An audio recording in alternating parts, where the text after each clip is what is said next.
I want to get your views on this recent shutdown fiasco. So obviously it was, I think, 43 days, a new record. The second record, which of course the first one was also under the Trump administration, and this one was characterized. And I've done a number of shows on this up to this point, and to me it was really characterized on the Republican side, especially of just this gross mocking of the system. The insulting of the intelligence of the American people by saying things that were self-evidently untrue and saying with a lot of gusto, just outright lies about what the Democratic Party, why they were doing this, what they were believing, what they were trying to get, which is categorically against what it was. It was all about helping the people with these ACA. Now, I'm not a shilling for the Democrats. In fact, I'm opposed to the Democrats in a number of different categories, and I don't consider myself part of either party. But at least on this one issue, the Democrats were indeed fighting for these ACA extensions, which makes healthcare, as bad as it may be and as problematic as the ACA may be, it still is healthcare, and they get something that they can at least afford with the subsidies. Now, you take these subsidies off, and millions of people are going to lose their health care, or it's going to just devastate their finances and make them have to cut back in other things to survive, et cetera. And it's going to really put a big burden on them. And that's what the Democrats were trying to get done. The Republicans seemed to oblivious to that. They literally went to the Supreme Court to keep paying SNAP benefits when they had the money and a direct order from the court to do so. I still don't understand why they did that. And then the Democrats are saying, all right, after this big blue wave that happened a week ago on Tuesday, where they won all these things, and it looked like they had a lot of headwinds because it was so much against the Trump administration as a direct reaction to it, which the exit polls confirmed. Then all of a sudden, 8 Democrats just kind of rolled over, and they said, okay, Republicans, you can almost have everything you want. What they got was just little chicken feet around the edges, but basically they got what they want. But here's the issue. That only gets us to the end of January 30th to be specific.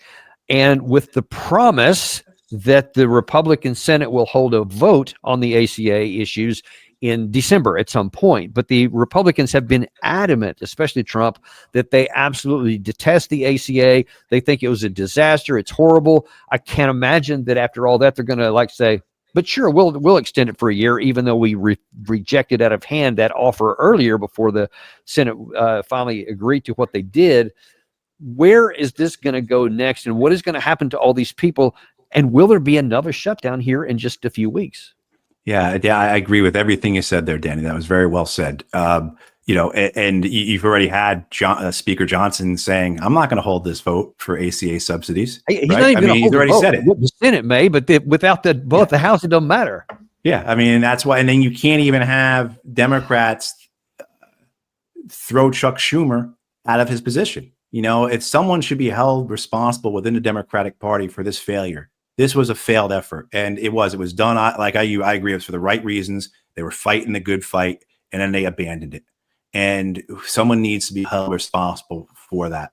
I think the same way too, this continuing resolution is going to go until the end of January. And then what? And unlike now, where we have the upcoming holidays to restart the government because of the air traffic control situation, I think that was the prime driver in this, is that we've got 2 weeks into the holidays. We need to figure this out because the airports need to be working for the holidays. It's going to be into January.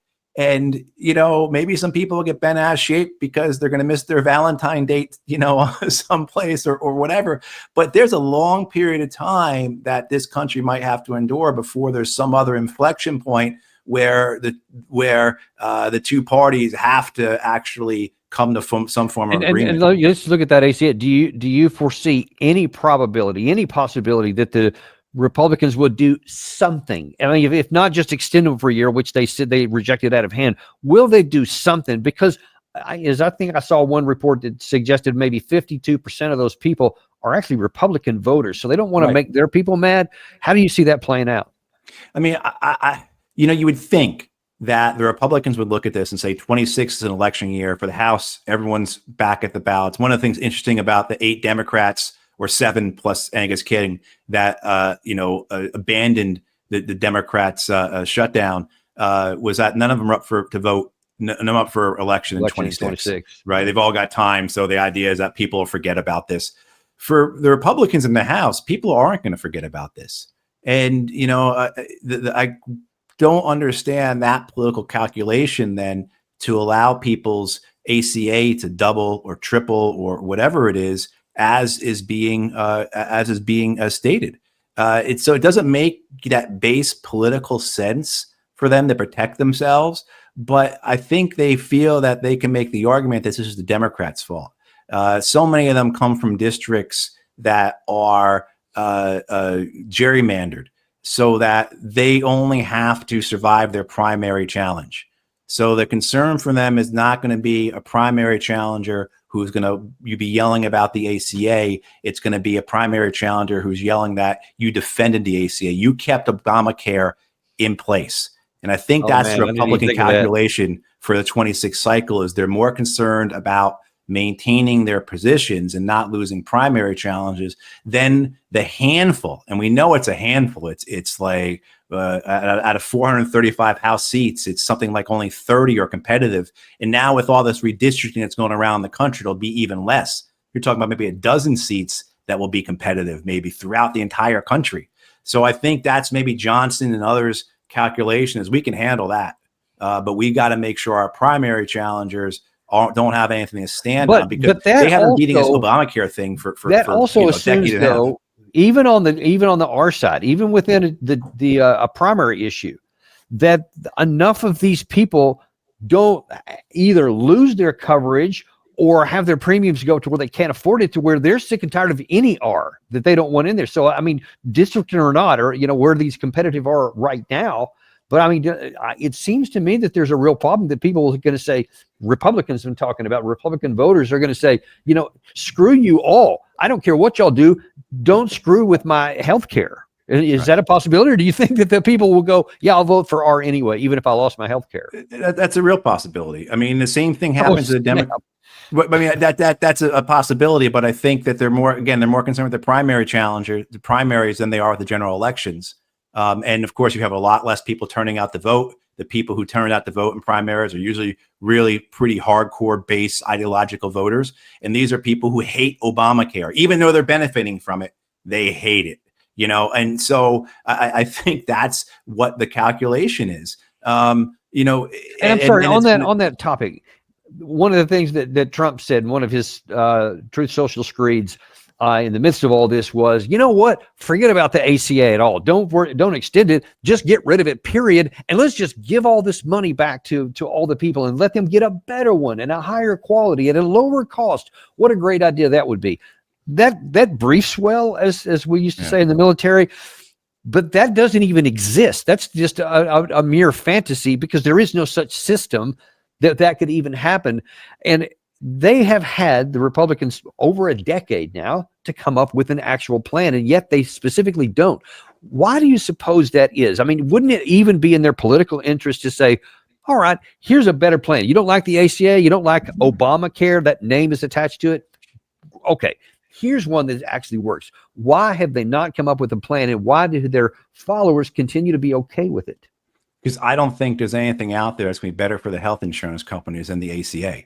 I mean, one of the Republican Party talking points on this has been the Democrats want to subsidize private health insurance companies, which is true. That's what essentially you're doing here. Now that shouldn't be the case. I believe in having a national healthcare system, a single payer system, Medicare for all, what do you want to call it? But the reality is you can't let, these rates double and triple and quadruple or whatever. As bad as the system is, you can't throw the baby out with the bathwater. So I think the reality of the Republicans, because in Trump's first administration, they did try to repeal the ACA a number of times. They could have done it, and they had no alternative.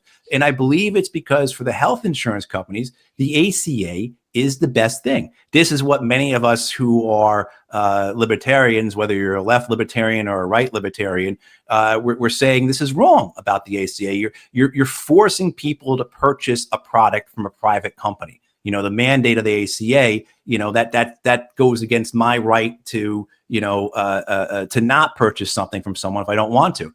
And so that's why the ACA is so beneficial for the health insurance companies, is because people have to purchase their product. And so why would the health insurance companies be okay with the Republicans changing that? Now, they could change other aspects of it, but fundamentally redoing the system is not in the best interest of the health insurance company. And the health insurance industry, just like the military industrial complex, just like big agriculture, just like the banking industry, they are supporters of both parties, right? Both parties are beholden to the health insurance company, the health insurance industry. So I think that's the explanation, Danny. I don't think they have anything that's any better that they want to offer. And two, the main thing is I think it was up to the health insurance company. And we have to remember that this ACA, the Affordable Care Act, Obamacare, whatever you want to call it, this originally was a Republican plan.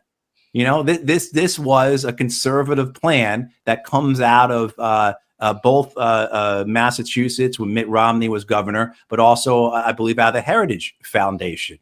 I may have my provenance not exactly correct there, but the genesis of this idea of requiring or mandating coverage through private health insurance companies is essentially a Republican plan from the 1990s that the Obama administration utilized, for its own purposes.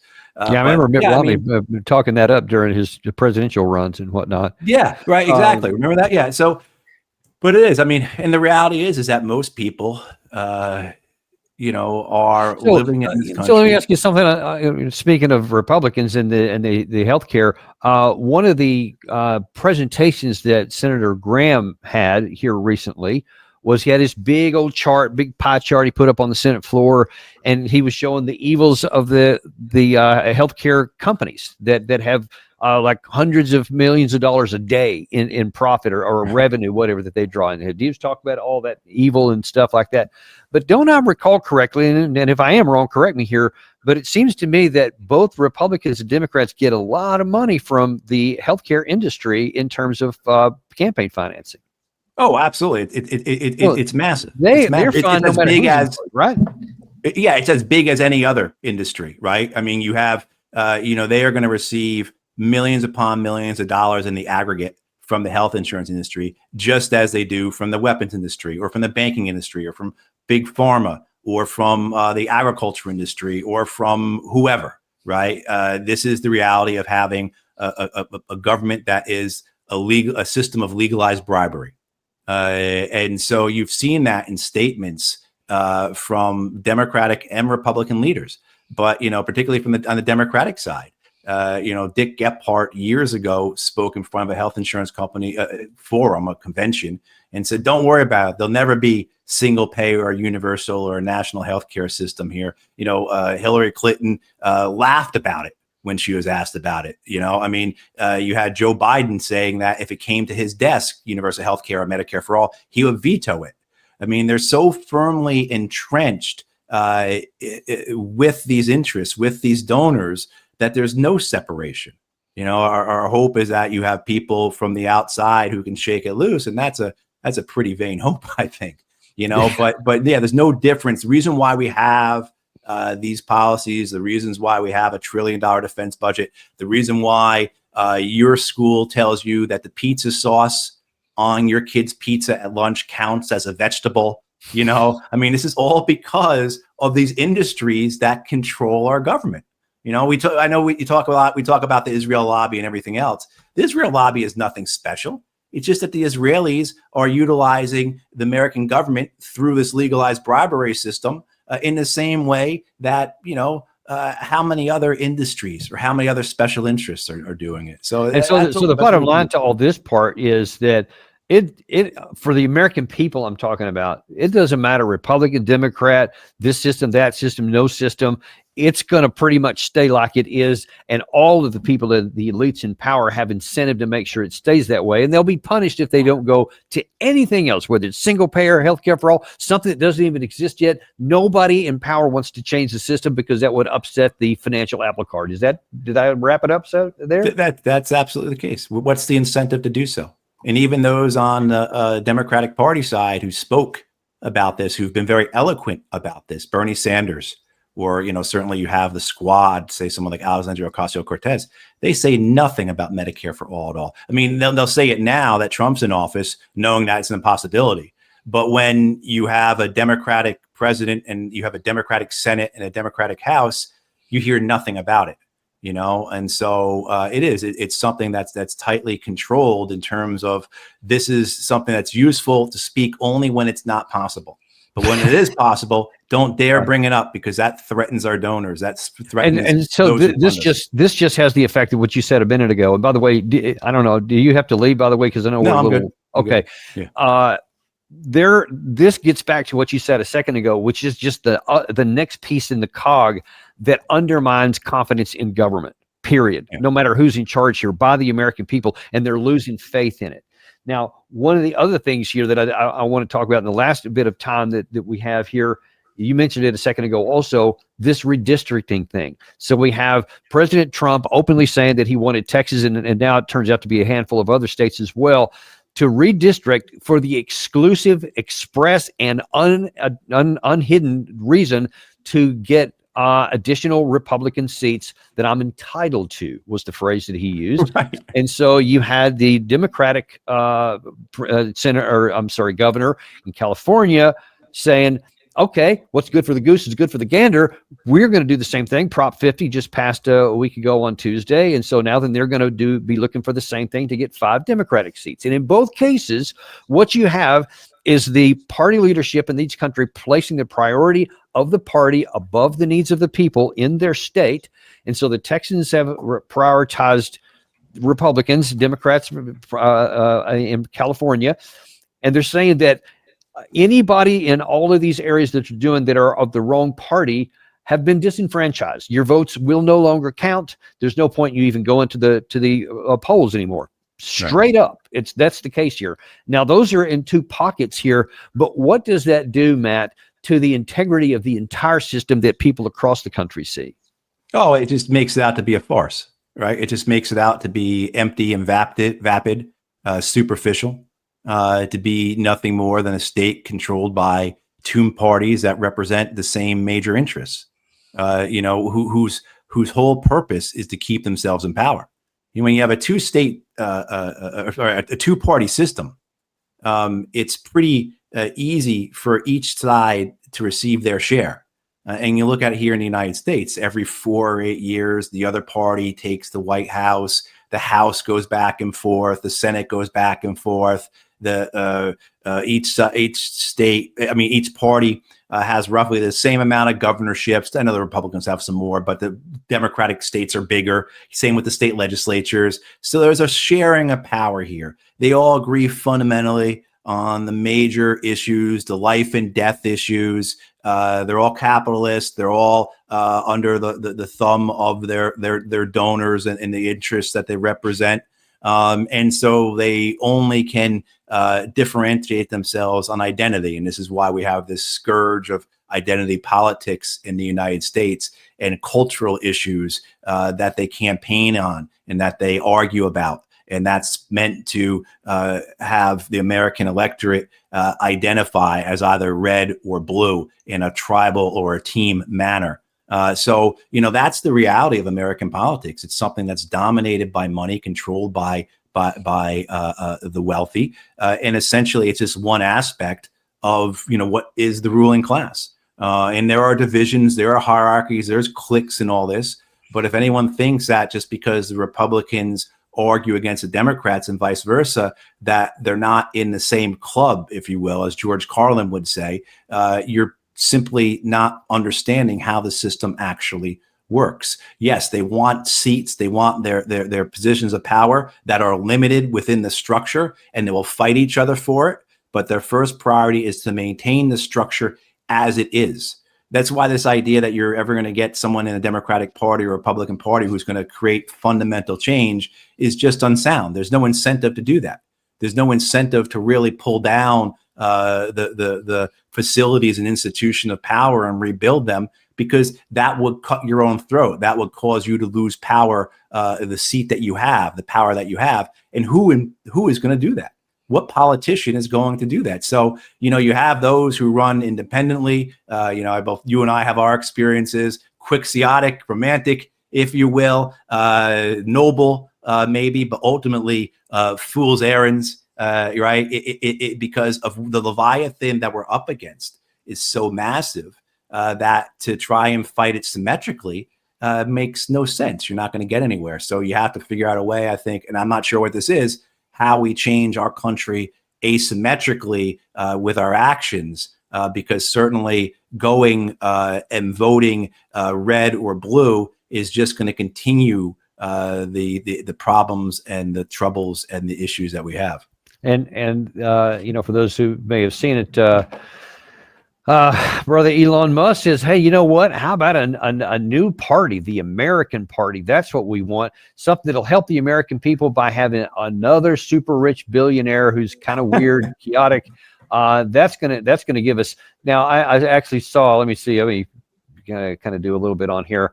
I saw this. If I can pull it back up, they're saying that. Well, this isn't the one here, but. They actually said, Wall Street Journal apparently said, yeah, he's now kind of saying, well, maybe not. Maybe I'm not going to. Puts the pause on that. So I think he's starting to realize just how hard that is. But I mean, if a guy with the unlimited resources that Elon Musk has is not going to have any prospect on this, what would it take for there to be a new party? Because I'll just preface before you answer by saying I think that there will be one. But my guess in my gut tells me it's only going to come after a profound dysfunction to the point of possibly even bloodshed, possibly even some sort of version of a civil war, to where it's not just that where you're rolling your eyes and the government can't even do its job, it can't pass a budget, but I mean, like literally it can't govern at all. And now all of a sudden you have across the board, people can't get food, they can't get health care, they can't get a job, and nothing is working. And then you have the potential for something, but I fear that it can only come after that. And I hope that you're about to tell me that no, there is an asymmetrical way that can prevent us even getting to the violent issue. What is it? I don't know, Danny. I wish I knew. I mean, the idea of the political structure as it is so besodden with money. Right. I mean, so if you want to run just even in my local town races here, 55,000 people in our town, candidates are spending $15, $20, maybe even $25,000 for the town council race. I mean, so there is just that hindrance, that obstacle of money and how money controls and money decides. That is very, very difficult. If that was the case, let me start over again then, because what you're asking for is a solution here. And I mean, you can go back to the pat ones of worker strikes and organizing at that level and shutting down the system and then building from a base grassroots effort that would bring you forward a populist candidate like we saw, say, at the end of the 19th century, or even like we saw like in the 1850s with the Republican Party. I just think that the system as it is right now is so controlled, it's so structured that and the way our society is, that we're so dependent upon information coming through digital sources, that for a movement to get going, it's going to require so much money, so much support, that it will, and it might be successful to begin with and last a year or two. And we could talk about all different types of movements like that. You go back to, say, the teachers' strike, the teachers' strikes from 4 or 5 years ago, how successful they were. But where did it go to? What did it build into? You can point to Black Lives Matter, 25 million people on the street in the summer of 2020. Where did that go? What happened? I mean, so it's this idea of that, yeah, we certainly can get things moving forward. We can have grassroots efforts that mobilize millions, tens of millions of people. The problem is sustaining it. The problem is keeping it going. And that is the issue that I find difficult to crack when you're talking about how you force change in the political system, because it is existential for the duopoly. It is existential for the system we have in place here. We have that we have to exist with. And the idea being is that, say, someone like Elon Musk, who does have the type of money that you're talking about, if he was able to then force change, if he was able to insert himself through his candidates in key races around the country and disturbed the very well manipulated, very well manicured or controlled election process here. Again, everything's gerrymandered. So if you're able to throw some sand into the gears and screw things up in one or two places, the parties will take knowledge. Will take notice. That's the theory behind it. That's the theory behind independent politics, third-party politics. You're not running to win, you're running to make change. So that if you cause a problem for the Democrats and they lose a U.S. Senate seat or they lose House seats because candidates that are running on universal health care or Medicare for all got votes and took votes away from the Democratic candidate. And in a three-way loss, the Democratic candidate who should have won in this gerrymandered district didn't win because the vote was split between a liberal and a leftist candidate. Well, the theory is that would cause the Democratic Party to then say, you know what, we need to reevaluate here. Maybe we should be embracing more leftist policies, more policies like universal health care or Medicare for all. That's the theory. I've not really seen that play out. I've not seen it work, whether in a sense of you have that ability to disrupt the election and cause change, or when the disruptions occur, you often see the Democratic Party doubling down. Now, the Tea Party was successful through this with the Republicans going back 15 years. They essentially put a gun to the Republican Party's head and said, if you do not follow our lead, if you do not follow our principles, if you do not remain committed to a conservative agenda, we will leave the Republican Party and then you will lose against the Democrats. And the Republican Party adopted that. They followed that lead. They did as the Tea Party demanded. And if people remember at that time, going back 13 years, you had what was his name? He was the House Republican whip, and the Tea Party defeated him. And I think people thought the same might happen with the Democratic Party, where AOC defeats in 2018 the third ranking member of the Democrats in the U.S. House. She defeats right. And, I think there was thoughts that, the Democrats will now start to listen. And what we've seen with Mamdani, people are saying, well, the Democrats will start to listen. But no, they won't. They'll try and cut their losses. They'll try and triangulate. They'll try and do whatever they can to preserve their power without affecting their donors in the interests that they represent, and not listen to the public who wants something different. Well, listen, I'll tell you, Matt, and I'll tell this to everybody who's listening as well. My view is that because when you look at all the things we've been talking about in this episode, to include going to war, violating international law, shredding the U.S. Constitution, ignoring our domestic laws even in pursuit of power, and then now things that are affecting the lives of regular Americans here, and how the government is growing more and more dysfunction while the elite are consolidating power to prevent things like what you're talking about from actually succeeding. We are entering into, if we're not already there, into an eventual death spiral. Mm-hmm. Every country, every empire, that has existed in history eventually falls. And of course, a lot of people have talked about that. I've done a number of shows called the Next American Civil War, part whatever, and we'll continue to do that here. But at the governance level, forget about the policies for the moment. It's the system of governance that we have that will eventually destroy us all if we don't find some way to have an asymmetrical change, as you just mentioned, that can stop check the slide and to turn it back around to where it can continue to live for some other longer period of time. Because if we don't get this, then you jump in if you disagree with me. If we don't change this and find some asymmetrical, nonviolent way to get this boat back unfloating and stop some of the bleeding, we're going to get into a situation where the only thing left is a violent eruption. And I fear that day. Right. I mean, certainly all the metrics are there, right? All the statistics are there. I just looked it up again the other day. It's now up to over 65% of Americans are living paycheck to paycheck.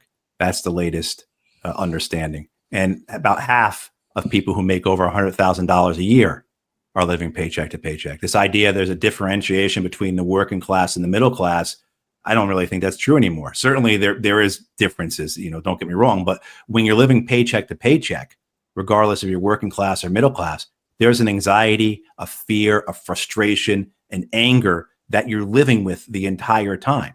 And all these other issues, all the overhead that we're all consumed by, our healthcare costs, our education costs, our utilities costs, it's just putting a burden on people. And then you look and you see the elite getting away with it, right? You see the elite being able to live differently than we are. Or you see that it is, as George Carlin, one big club and you're not a part of it. Dick Cheney dies and Nancy Pelosi and Bill Clinton and Joe Biden and Kamala Harris are writing these gorgeous eulogies for that war criminal, right? And you say, what am I doing here? Why am I taking part?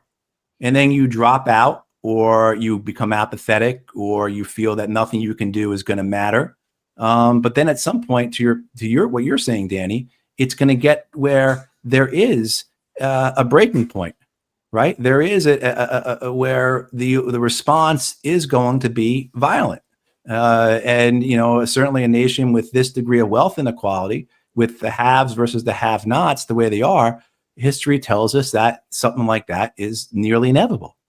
Yeah, I mean, so how do we find something that counters and reverses the degradation and the deterioration and the demise of our country? And it's very difficult because the ruling class is so good at putting things into place to hinder, right? I mean, so look at unions. You would think, let's do it through the unions. Let's have a general strike, et cetera, et cetera, et cetera.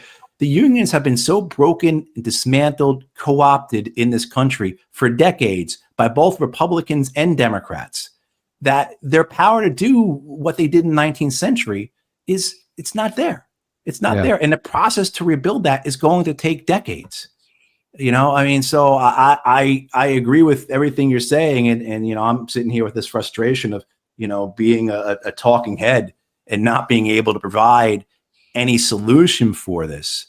I will say that, as my friend Eleanor said to me over the weekend, you know, we're all grains of sand, but it doesn't take many grains of sand banded together to stop the machine. Right. So I think that there are solutions out there. And the problem being is that we have to be organized enough to implement them. And yeah, it's very difficult, though. It's very difficult. Yeah, it is. And I pray for that nonviolent way to be found. Certainly worked when Martin Luther King Jr. Applied it. Maybe one of the only ones we've ever had to be able to stand up to that kind of pressure. But we sure need another one.